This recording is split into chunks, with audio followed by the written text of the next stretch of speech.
Menda yolg'izlik deb ataladigan qo'rquvlar bor. Odamlardan qo'rqqanim tufayli ulardan yashirinish uchun qurgan baland devorlarim bor. Buning sababchisi bitta odam emas, balki odamlardir. Men tanigan, ishongan va vaqtida ko'nglimdan joy bergan insonlardir.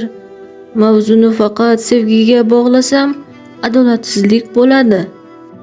Men samimiyatiga ishongan va sevgan insonlarim yaxshi niyatimni suiiste'mol qilishgani va menga og'riqli dars berishganini suyaklarimdagi iliklarimgacha his qilganimda, bundan buyon bu qadar samimiy bo'lmasligim kerakligini, har kimga ko'nglimni ochmasligim va men uchun barmoqni ham qimirlatmaydigan odamlarning ortidan chopmasligim kerakligini angladim.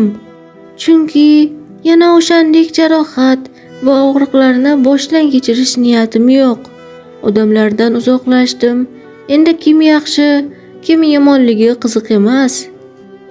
Bilganim shuki, men avvalgidek emasman. Endi menda bir insonga o'zimni topshiradigan, ishonadigan va sevadigan kuchim yo'q. Siz o'zingizni go'yo sevadigandek ko'rsatishda davom eting. Men endi o'zimni sevaman.